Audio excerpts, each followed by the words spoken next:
You want me to steam my what? I would be a wealthy woman if I had a nickel for every time I heard those words uttered in the course of my career.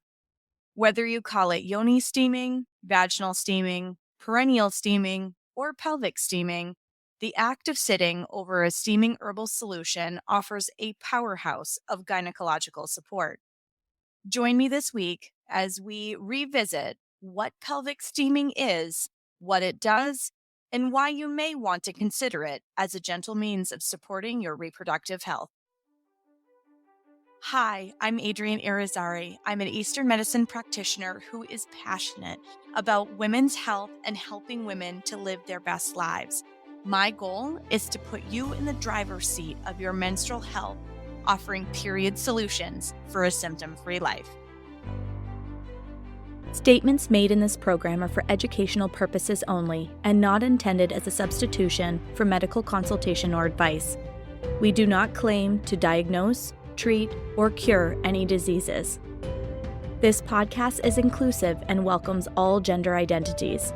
The focus of the program is on biological function, and we will use the term women throughout, but it is referencing physiological and social challenges for biology, not identity.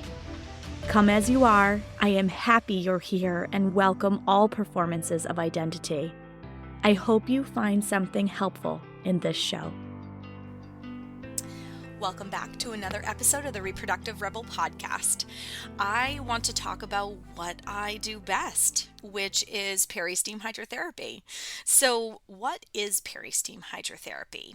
You probably have heard terms like vaginal steaming, yoni steaming, perineal steaming, pelvic steaming, V-steam. I've heard a bunch of different terms for this particular practice. I tend to use pelvic steaming because it's the most inclusive. I work with anybody. If you have a pelvic floor, there is work that we can do.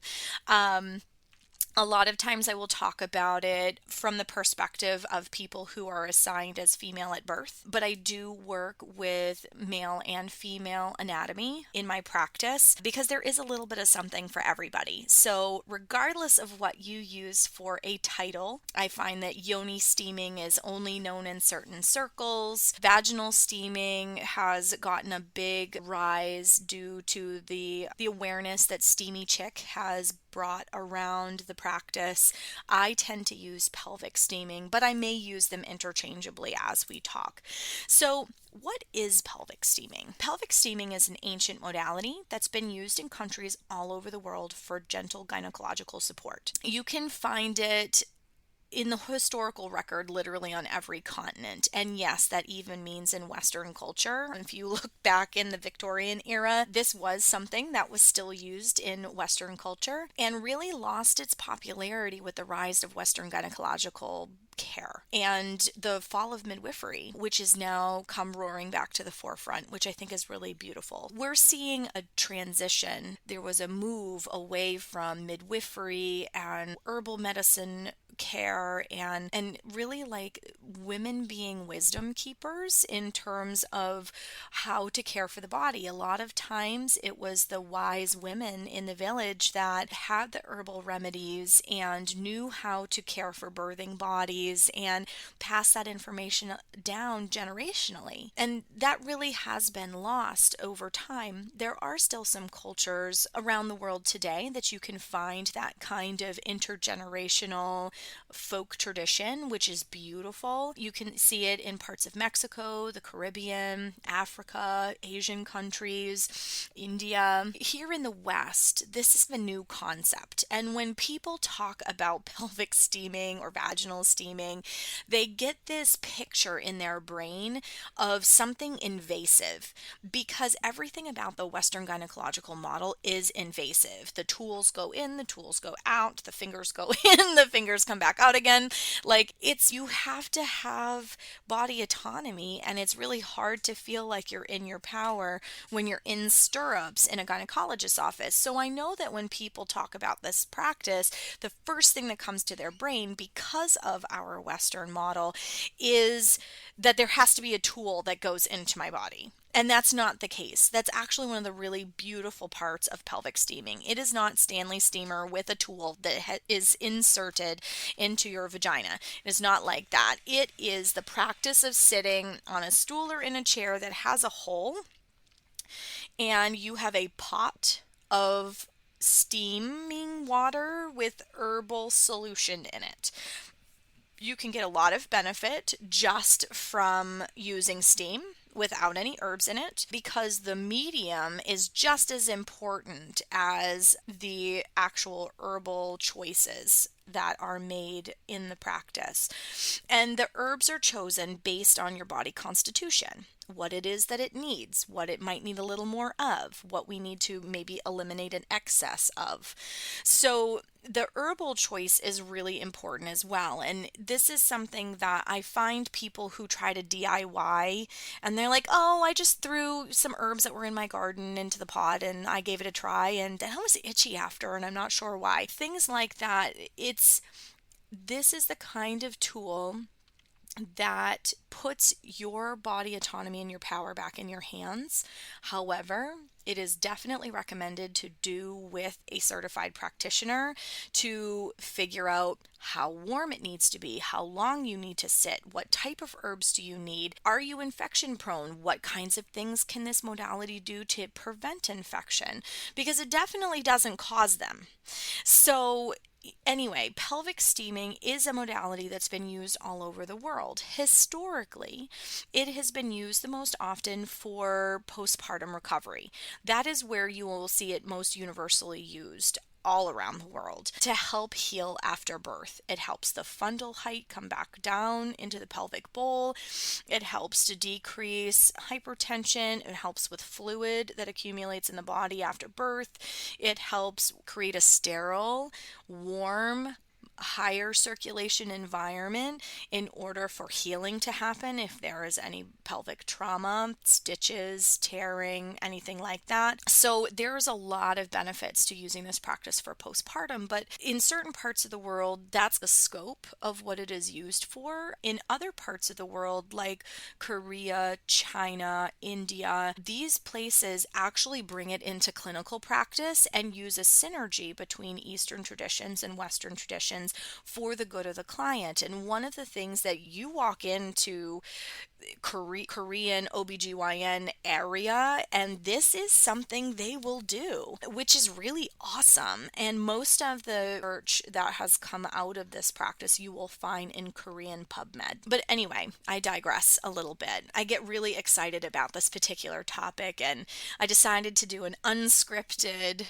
podcast today about this topic because I could just talk about it for hours. This tradition has been known as fumation. So if you're looking for it in the literature, fumation is one of the terms that's used, and it could either be a wet tradition or a dry tradition. So the dry tradition is also known as vaginal smoking or moxa horse.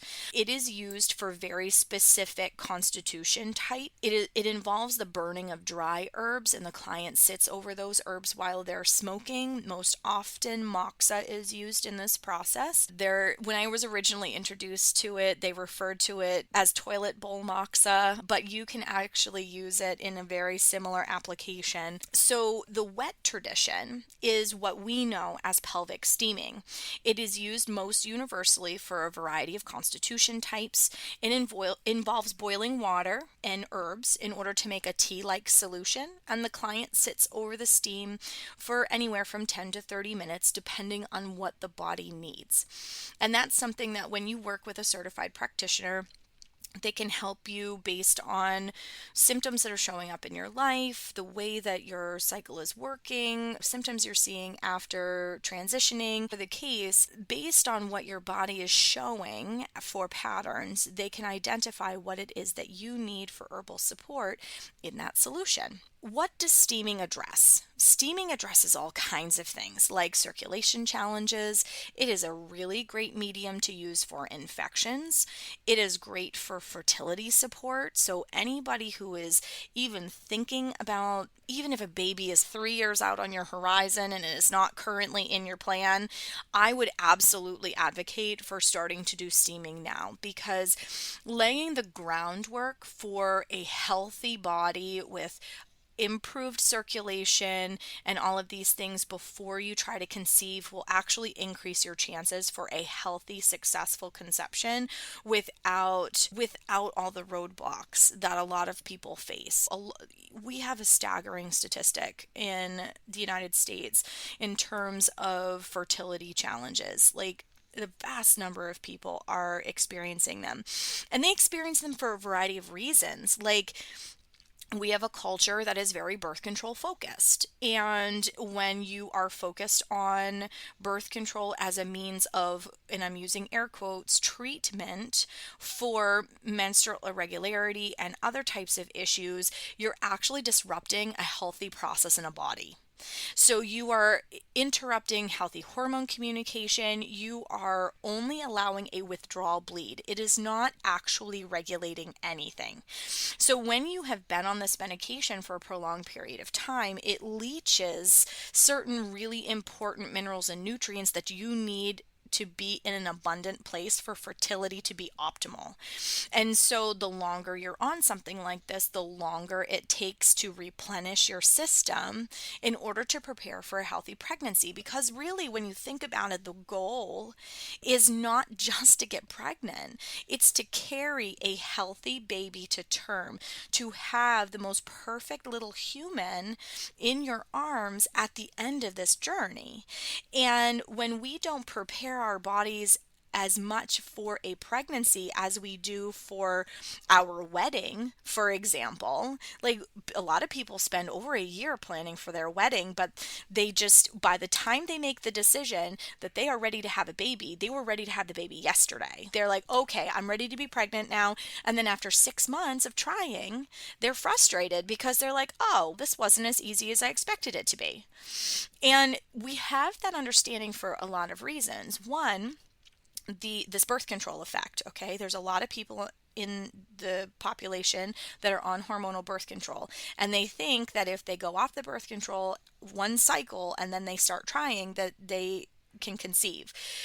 Some people can, but the vast majority of people can't, and it's for this mineral and nutrient reason. It's the fact that for a lot of people, they're still having a withdrawal bleed pattern for several months after they get off of birth control, and other reasons. The other thing is we often tend to benchmark off of 6 months of unprotected sex with no pregnancy resulting. Well, what factors are we not considering here? Were they on birth control ahead of time? They went off of the pill 1 month and now they've been trying for 6 months. If 3 or 4 of those months were withdrawal bleeds, you haven't even been ovulating yet, right?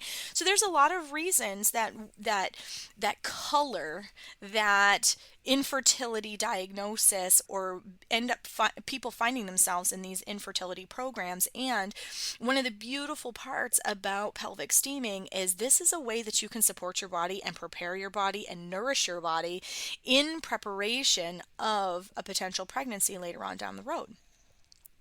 So menstrual irregularity, that's probably the number one thing that people come to me for.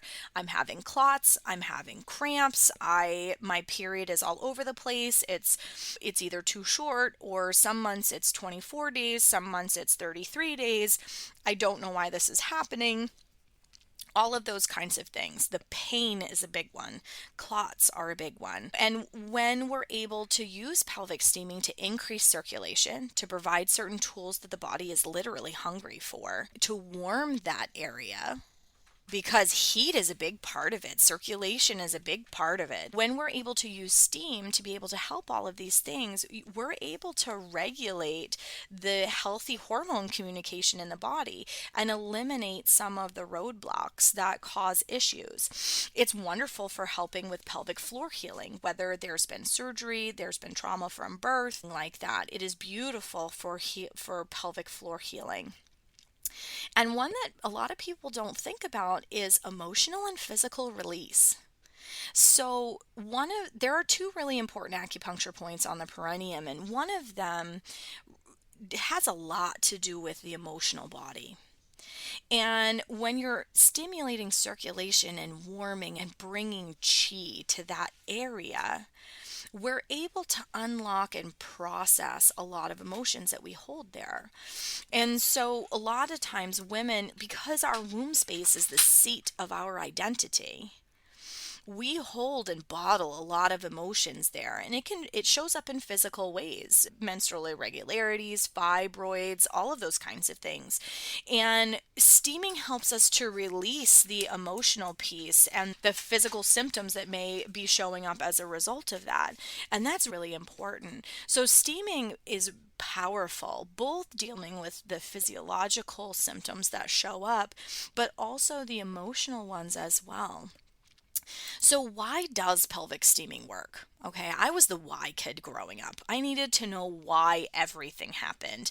As a practitioner, I approach my work with my clients the exact same way. I want them to understand why things are happening, because then you feel like you are in the driver's seat of your bus. You are empowered. You have the knowledge, and you can make some meaningful choices about what to do with your body from an educated place. And so, yeah, that's my philosophy as a practitioner. So, why does steam work the way that it does? Steam is powerful because it increases circulation in the entire body from the pelvic floor. It helps to speed healing after birth. It thins and softens anything that, if there's been a loss of efficiency in the cycle itself, it helps to move anything that may be left behind by periods, birth, all of those types of things. It is really beautiful for recovery after miscarriage, helping to make sure that there isn't anything left behind that could potentially cause an infection. You can use steaming to help with people who are starting to see symptoms of an infection after the birthing process, whether it is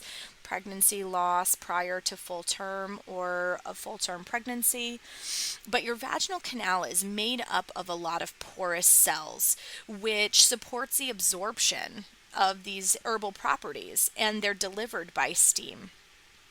So the medium, the steam itself, is equally as important for stimulating circulation as the herbs themselves are. There is a lifting, tightening, toning effect. So if people are struggling with prolapse, it does help with that.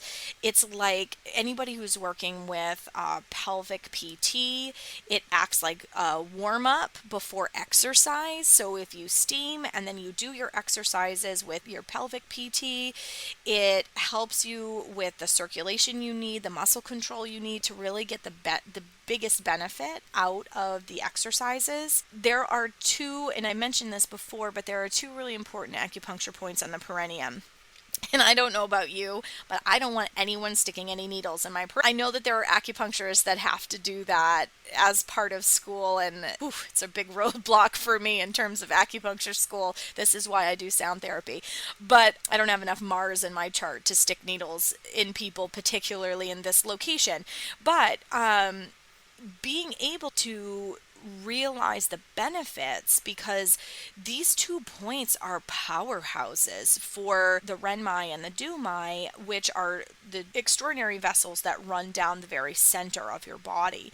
They stimulate blood flow and chi and have really big health impacts on the body. They help to clear heat, they help to clear dampness, which is important for dealing with cysts and infections. It helps to calm the spirit for emotional healing after abuse, birth trauma, cesarean. We all have different narratives that bring us to where we are in our lives. And unfortunately, for a lot of women, and I apologize if any of this topic is triggering for anyone who is listening, but unfortunately, there are a lot of us, and I am in that group as well, who have experienced some form of something happening against their will without consent. And I am so sorry for any of you listening who are in that category. My heart goes out to you. I see you. I'm standing in solidarity with you. And this practice is really powerful for working through some of that, for being able to release some of that, to heal from all of that, and to reclaim your power. Uses for pelvic steaming. So I alluded at the beginning that you can use it for all kinds of things. One of the things that I often will talk about, and I know that I have in a previous podcast about what a normal healthy cycle looks like. But if you haven't listened to that episode, you should go back and check it out. But standard healthy cycles, okay, this is what they look like. They arrive every 28 to 30 days, okay? Before that tells a story, after that tells a story. The lunar cycle is 29 and a half days. So your period should arrive somewhere between cycle day 28 and cycle day 30. Anything outside of that, we need to see what's going on. Menses that lasts only 4 to 5 days. Okay, Chinese medicine says 4 to 6 is normal. In all of the time I've been doing this work, I have only seen like 2 normalize at a 6-day window. In general, it's 4 to 5 days. And it's supposed to have a nice bell curve to its cadence. It'll start light to medium, it will get heavy on day 2, it will start to come down day 3 into that medium to medium light zone, light on day 4, and cruise to the finish line. Like, that is the soft bell curve that your period is supposed to take. If you are coming into day 1 of your cycle and it is like the floodgates of hell opened and it's whoosh and it feels like there's no control and you bleed super hard for 2 days and then it just fizzles off to nothing, that is an imbalance that needs to be looked at. If you are finding that it takes forever for your period to ramp up, either brown beforehand or you feel like you got a wicked slow start and it just slowly starts to increase, it takes almost a whole day to ramp up to an actual flow, that's a pattern that needs to be investigated, okay? So your period, when it starts, it should commit. Your day 1 of your cycle is the first day of fresh red blood only, when you have a committed flow. It doesn't have to be a heavy flow, but it has to be steady and like enough that you have a panty liner at least, if not more. So that is day 1. You want to have fresh red blood only through the entire process. No clots, no brown, no black, no stringy, nothing weird. Okay, no cramps, no PMS or PMD symptoms. Any emotional symptoms ahead of your cycle starting is a flag that your body is waving, saying, please help me out. I'm dealing with an imbalance and I need more tools. Okay, any emotions. And I emphasize that point because our culture normalizes the emotional stuff and makes it seem like if you are batshit crazy prior to your period, that's normal because PMS is normal. No! Premenstrual syndrome, meaning you are dealing with an imbalance in your body. It is normal to feel a little tired going into it. Your body's ramping up to do a big process. It is normal for your low belly to feel heavy because you have a whole bunch of blood volume just before you let down. It is normal for your abdomen to feel full. However, bloated is not normal. Okay, we normalize it. And I will never forget when I first started cycling, there was a commercial on TV, and I'm totally dating myself, so you'll be able to guess how old I am. But there was a commercial on TV for Midol. And this woman throws herself down on the couch and is like trying to button her pants. And she's leaning backwards on the couch and she's trying to get the button buttoned. And the voiceover on the commercial is like, Midol, makes it so that you fit back into your pants again and bloating is not an issue during your period. And then I remember the blue box at the end of the commercial, right? This is 20 years ago, folks. I remember this commercial vividly because it was one of the first times in the first few months after I had started menstruating that I noticed a commercial like that because it was speaking to me because it was an experience that I was finally having, right? That made an impression on me as a 13-year-old girl.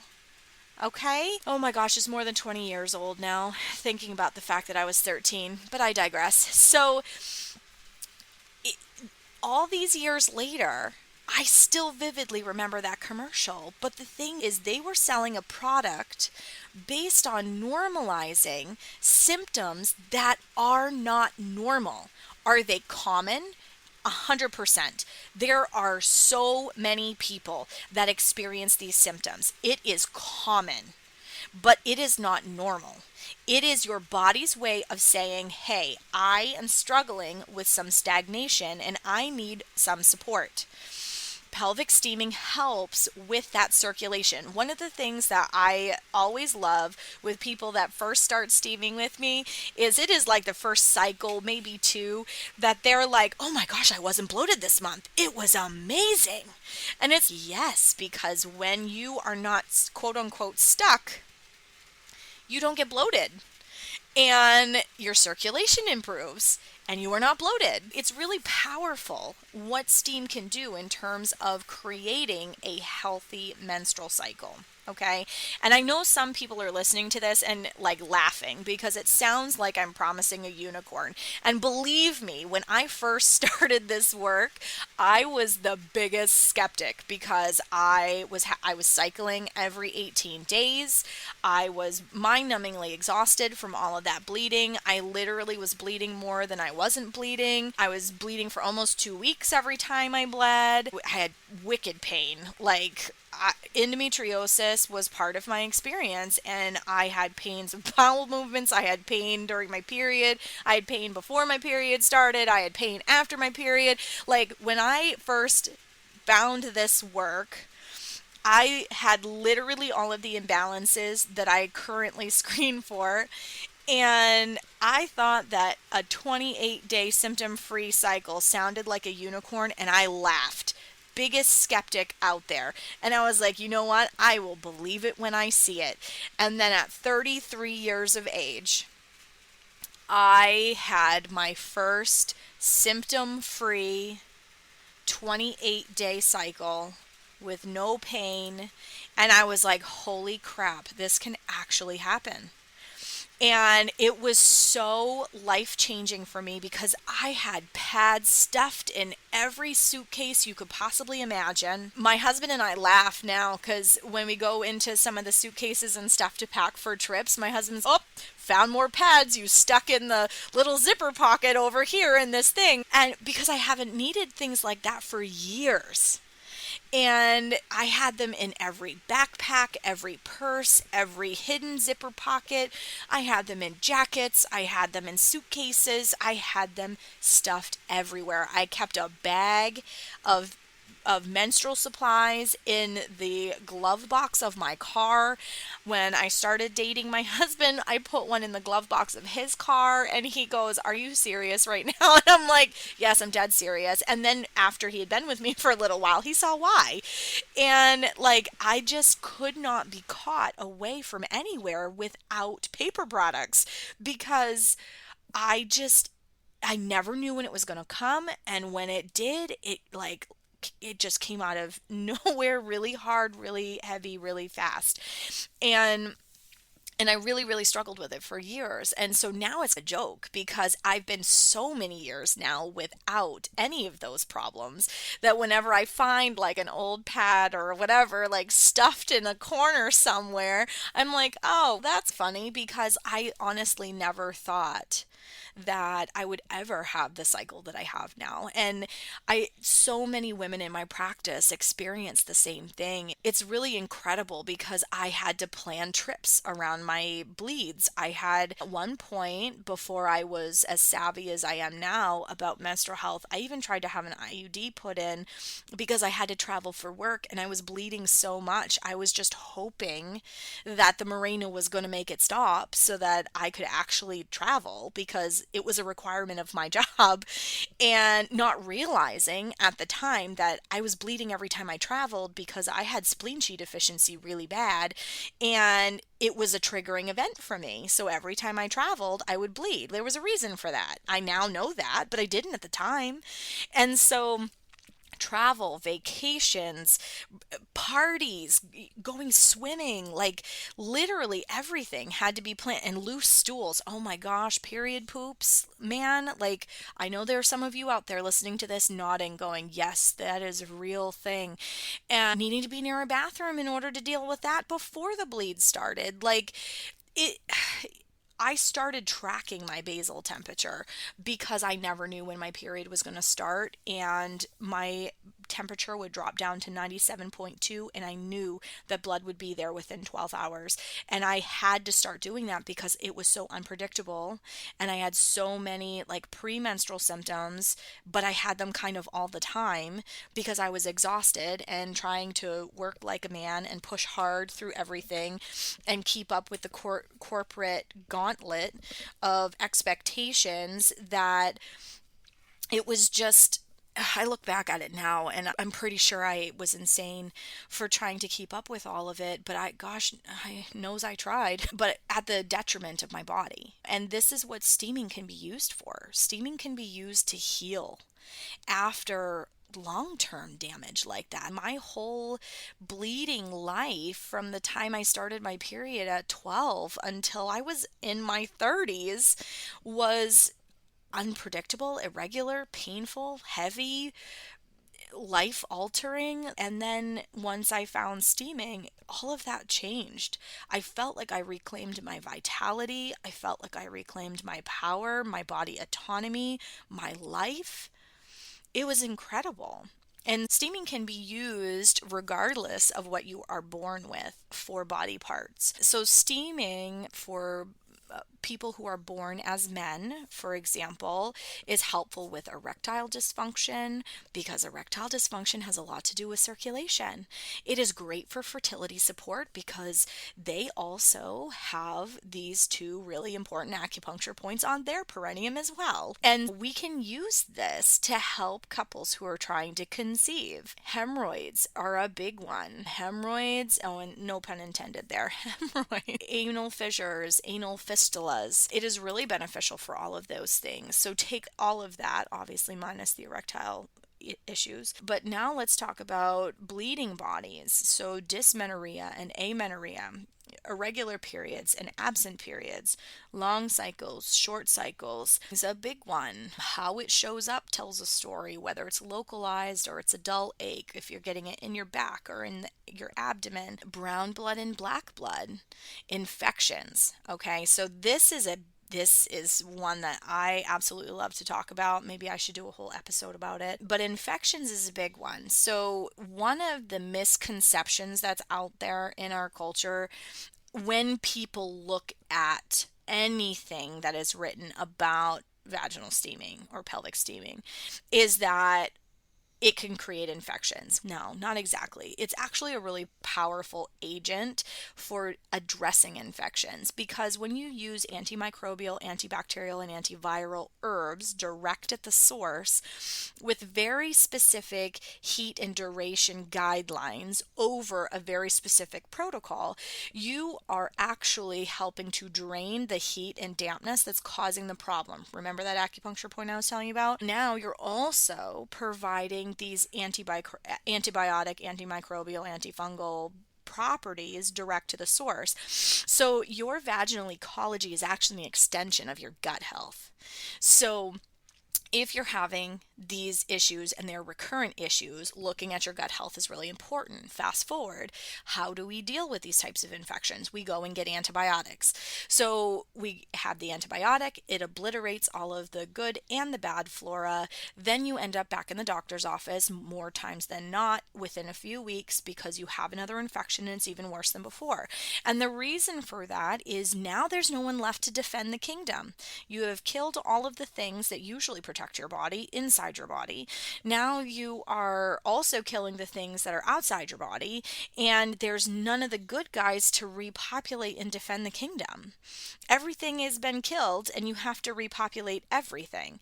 So invaders can totally be a factor again. Also, it has to do with taking down the heat in the system as well. So again, that's a conversation for another day. However, it is really important to note that infections like UTIs, bacterial vaginosis, yeast infections, HPV, cervical dysplasia, and cervical cancer are all within the realm of steam being able to address it. Steam can be used for PCOS, endometriosis, cysts. Okay, there is an epidemic level of women who are dealing with these things. I am walking proof that endometriosis symptoms can be managed with diet, lifestyle, and pelvic steaming. Pelvic steaming is an incredibly important piece in that equation. Miscarriage recovery. Women, if you have lost a baby, I see you. And my heart goes out to you because I have had recurrent miscarriages myself. It is part of why I do this work. Okay. And I get choked up talking about it because there's so many of us that suffer in silence with these losses and with the grief, feeling like an island. And like, even with the most supportive partner in the entire world, like, we're totally alone in this process, and you're not alone. So, steaming is wonderful not only for the physical recovery after miscarriage, but it is also really important for the emotional recovery afterwards as well. Okay? You are in postpartum for the number of weeks that you were pregnant. You have to honor that time, heal appropriately, rest, get the right kinds of things into your system in order to be ready to try again if that's what you decide to do. That's not what everyone decides to do, but if you recover well and you recover properly, you are setting yourself up for success in the future. Unexplained infertility is another big reason why I do this work. Western medicine puts a lot of things together under the quote unquote unexplained infertility umbrella. And one of the things that I think is absolutely beautiful about Chinese medicine is the fact that there are several different diagnoses that fall underneath. So that Y kid piece that I was talking about in the beginning, like, this really speaks to that for me and why I decided to work in this way, because I needed to know why it was happening, why I was having challenges, why I wanted to have a baby with the love of my life and my body just would not hold the pregnancy. We were getting pregnant. I've had 7 miscarriages. Like, we were getting pregnant, but we weren't holding it. So when you go to a reproductive endocrinologist and they go, your levels are fine, his levels are fine, I have no idea why you're not getting pregnant, but I can do IVF with ICSI. It's, hold on a second, you're only looking at the getting me pregnant part. That's not the issue. The issue is I can't stay pregnant. Why is that? And they didn't have an answer for me. Here, take a progesterone suppository. Okay, great. But that didn't solve the problem either. And so it's taken years of me working in this field, doing research to support my clients, that I've learned the why in my own equation, but I use that knowledge as power to help other people not go through what I've been through, because I wouldn't wish that experience upon anybody. Fertility is supposed to be like one of these things that we're told that you could get pregnant all the time, and then it's really easy to get pregnant and all these things. And then 9 times out of 10, when people are actually in a healthy, loving relationship and want to get pregnant, they are mystified by actually how hard it is. And the thing is, in any given month, we only have a 33% chance max, with everything being perfect and the stars aligned and all of these things, in order to actually get pregnant. And so we want to optimize those parameters, that criteria, the health of our body, the health of our partner's body, in order to reap that 30% success. So when people start trying and they've had a few months and they're like, oh, I can't believe I haven't gotten pregnant yet. It's not a 100% guarantee every month. If you do the things at the certain time, like it's going to happen. Like for some people it does, but for a vast majority of people it doesn't. And so this is why it is so important to make sure that the landscape, their physical body constitution is as healthy as possible when you start trying. Postpartum recovery. I alluded to this earlier on in the show that postpartum recovery is one of the most universally used reasons for pelvic steaming. And like I talk about, I have a course called Empowered Fertility that talks about creating the right parameters for both the male and female partners in the relationship. I anticipate that there will be a course coming out at some point about labor preparation and postpartum, but it's really important to recover after. You have 3 really big moments in your life to hit the reset button on your health. One is when you first start your period at menarche. One is in postpartum. So anytime you are postpartum, it is an opportunity to hit a reset button on your health and long-standing medical issues you may have been having and all of those things, because you were literally rebuilding the foundation of your building at postpartum and then again at menopause. Capitalize on this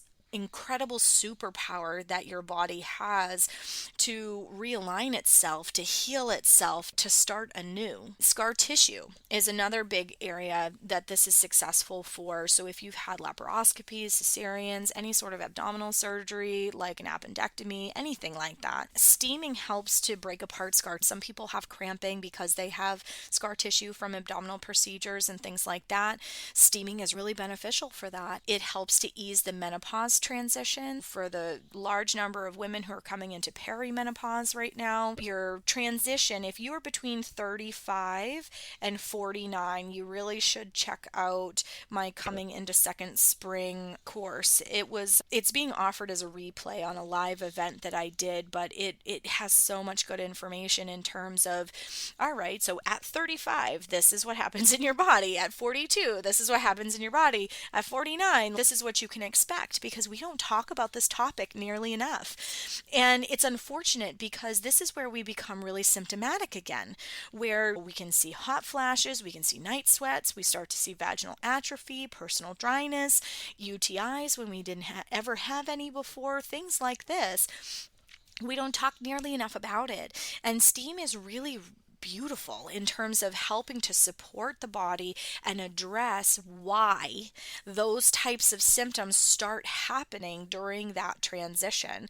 It helps people to sleep at night with insomnia that comes during that time frame, decreasing hot flashes and night sweats. Like, it's so supportive during all of these life phase transitions, as well as with trauma, healing from trauma, whether you still have the physical symptoms or you have the emotional scars at this point.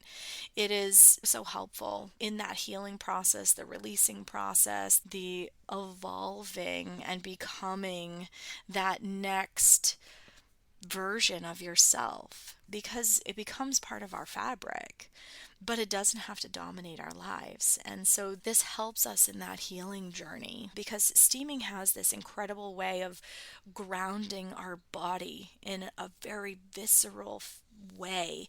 And as women, where we live in our head a lot, we're thinkers, we're doers, we're planners, we're that type of thing. And for a lot of women, especially when they're trying to be intimate with a partner, it's really hard to get out of your head and into your body. And that can be a big roadblock in terms of intimacy being a pleasurable experience, being able to get in the mood, being able to have your personal moisture actually respond.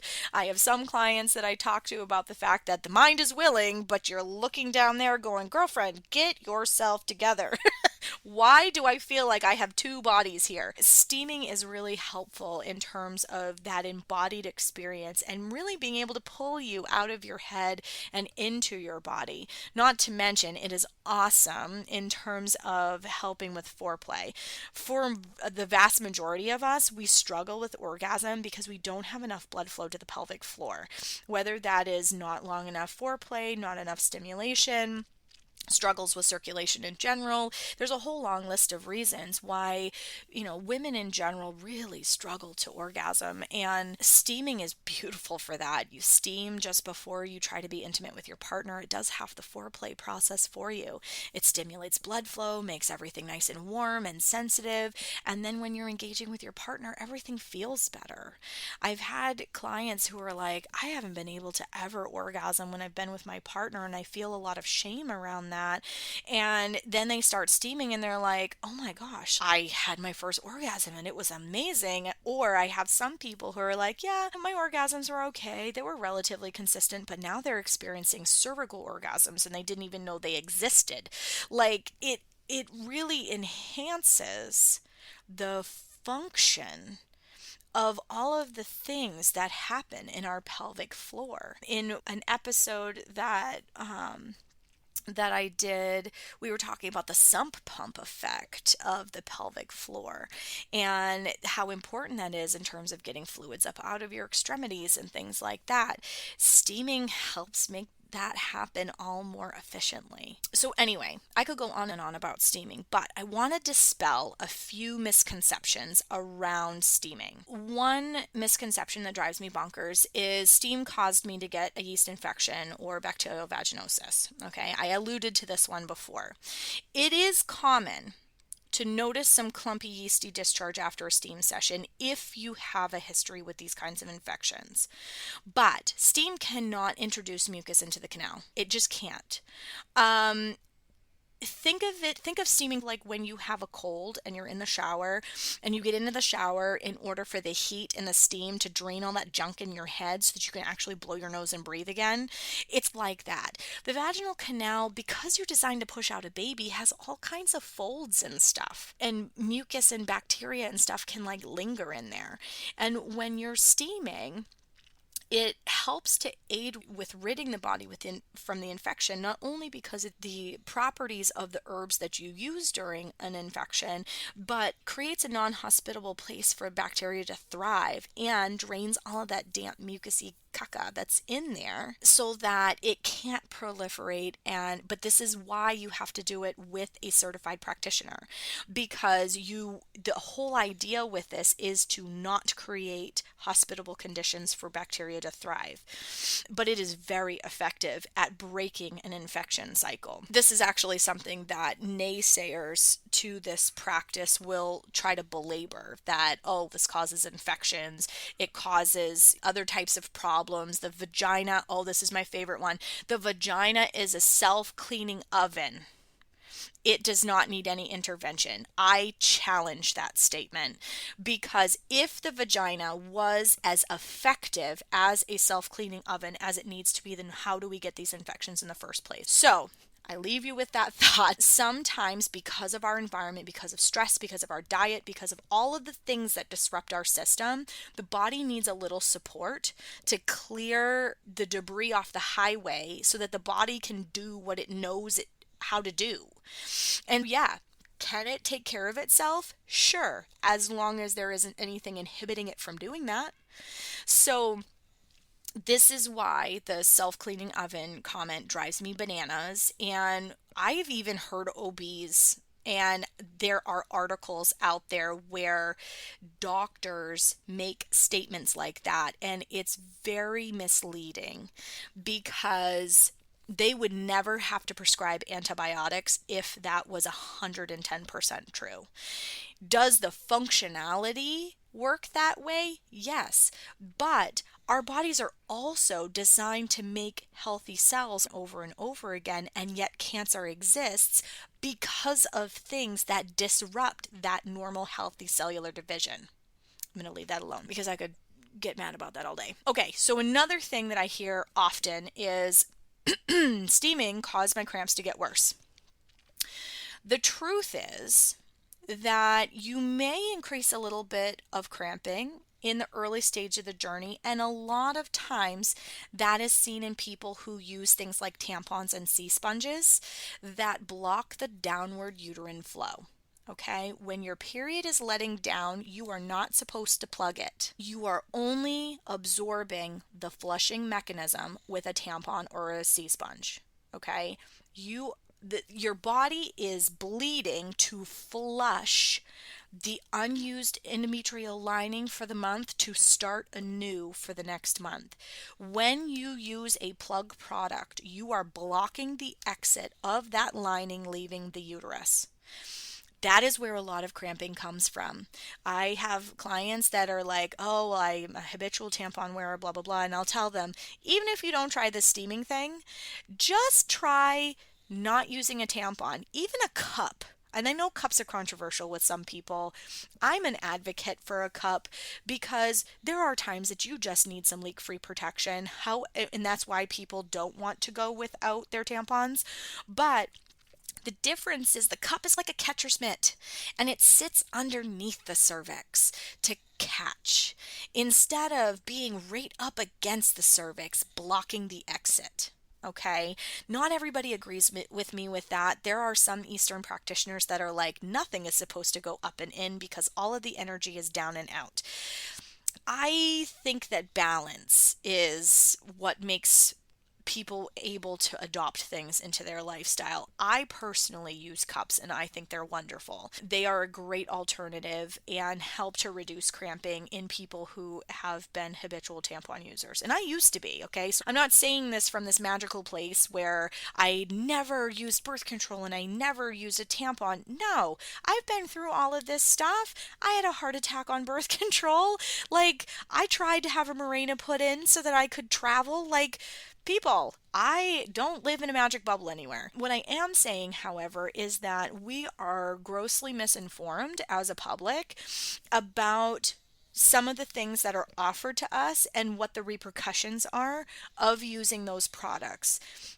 And the whole point of this program is to raise awareness about those things so you can make informed choices about what is going to be in your best interest.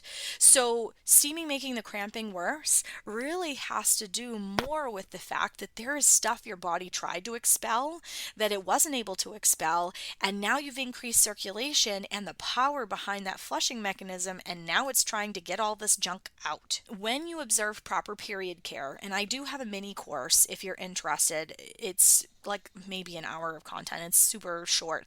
But the whole idea is teaching you what proper period care looks like. And if you're observing proper period care, cramps are generally not a thing. Misconception number 3. I tried steaming and it didn't work for me. So, sometimes this statement is made when a person doesn't understand what they are looking for signs of improvement. That is really important. Sometimes this statement is made when they are trying a one-size-fits-all herbal approach, meaning they get it off of a website or they get it off of Etsy, and it's a generic blend of something, and they're expecting magic to happen with a generalized blend of something. Okay, the success of this modality comes from the right heat, the right duration, and the right herbs for the right bodies, period. This is not a one-size-fits-all kind of practice because everybody's body constitution requires different types of support. Just like everybody has a different story because of their personal experiences, their life experiences, their work experiences, their cultural experiences, all of those things make them who they are. All of those same types of things influence your body's constitution. What were your parents like? What were your grandparents like? How well did they take care of themselves? Did your mom get pregnant when she was still sick with mold toxicity? Did she, like, all of those things affect our fabric. And the success of this practice, this steaming practice, really hinges upon the right heat, the right duration, and the right herbs for the right bodies. And the best way to do that is working with a certified practitioner. So misconception number 4, and I hear this one a lot. Doctors do not recommend pelvic steaming. Okay, this is not all true. Doctors that advise against this practice, that's not true. I have doctors that refer to me, so I can tell you for a fact that is not true. There are some very loud proponents in the social space right now that poo this practice. And there's reasons for that. They don't have enough information about it. They're not taught about it in school. Doctors can be legally liable if they recommend something that causes harm to someone. So if they don't know anything about the practice, they are always going to err on the side of caution because they can get sued. So one of the things that makes me crazy about when people Google vaginal steaming is some of the loudest naysayers, and we'll see if I get any lash back from this, but some of the loudest naysayers against this practice are people who do not understand how it works. And if you are one of those people and you are listening to this, please feel free to reach out to me. I am totally open to having a controversial conversation on this podcast about this issue.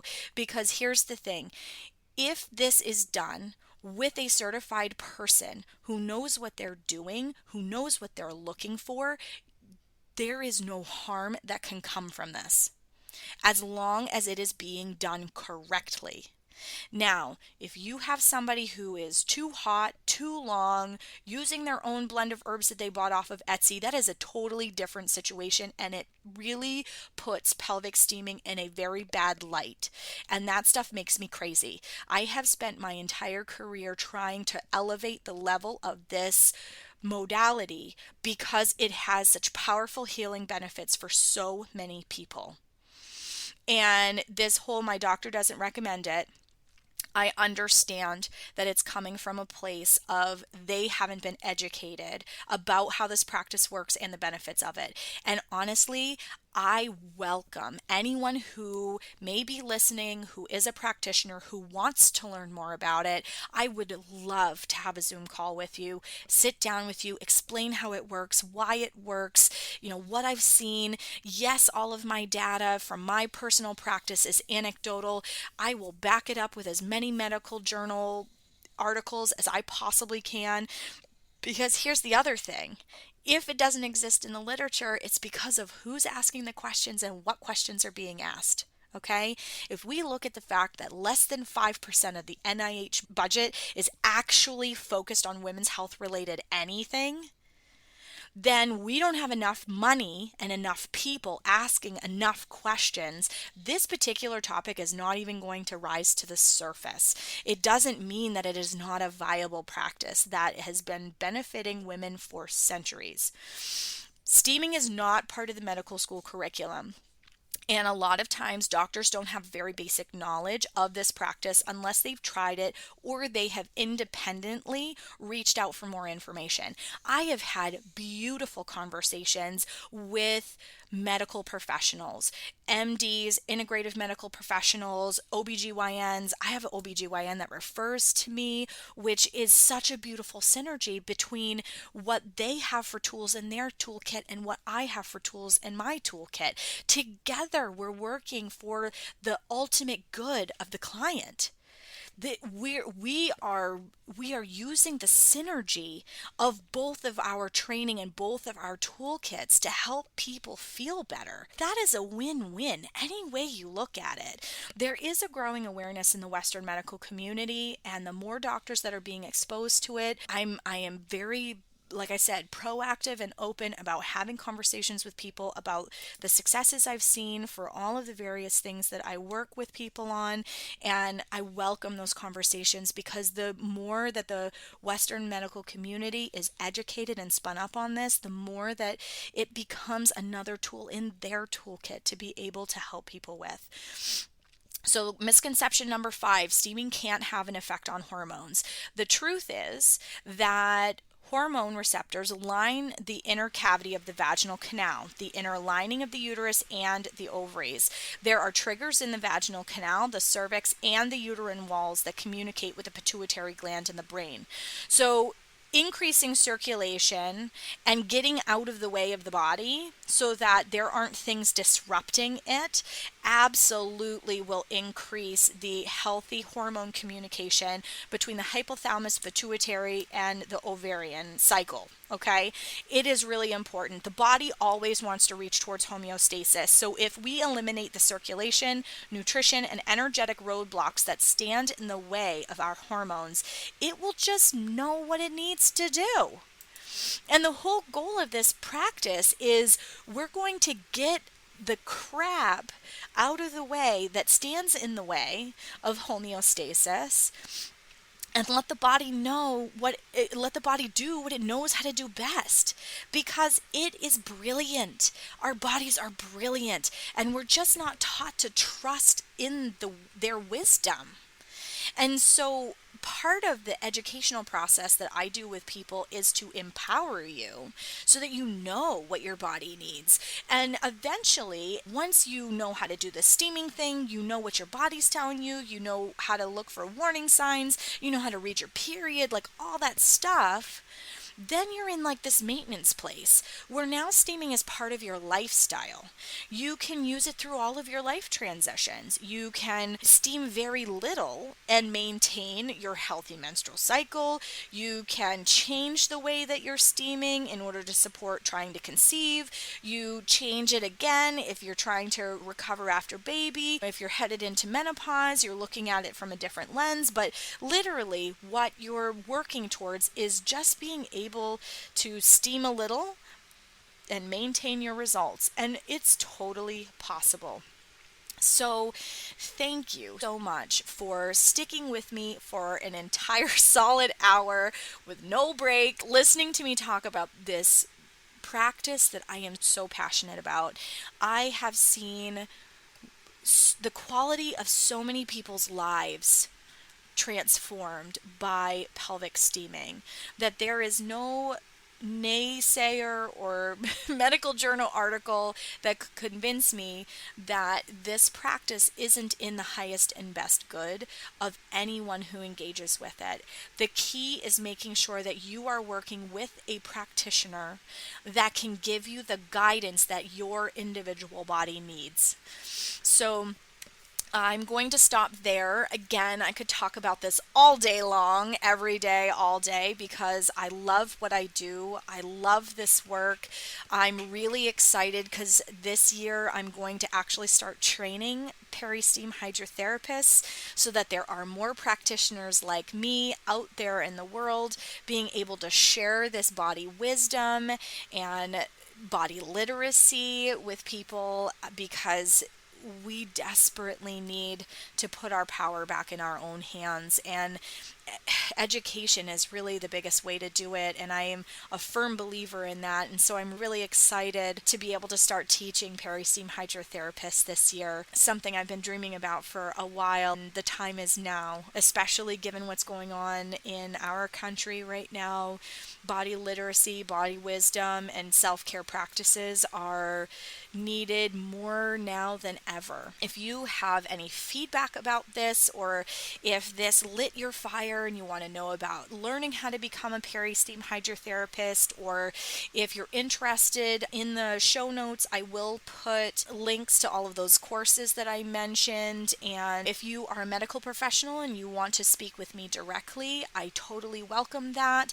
Please feel free to reach out to me. We'll schedule a time to do a Zoom call. We'll talk through what this is, how it works. We can talk about it in a slightly more clinical way, but I am really looking to elevate the level of this profession because it really does deserve a seat at the table in terms of being able to change the reproductive health for women everywhere. Thank you for joining me for another episode of Reproductive Rebel. Reproductive Rebel is recorded by certified peri-steam hydrotherapist, herbalist, sound healer, and Chinese nutritional therapist Adrienne Irizarry of Moon Essence LLC. If you are interested in setting up an appointment with Adrienne for one-on-one support, ordering from our store, or checking out our course offerings, visit our website at moonessence.life. Be sure to subscribe to our newsletter to get insider information on upcoming events and offerings. Join the conversation. Like us and follow Moon Essence Me on Instagram, Facebook, Twitter, or LinkedIn. Your voices make this program possible. Thank you all for your continued support.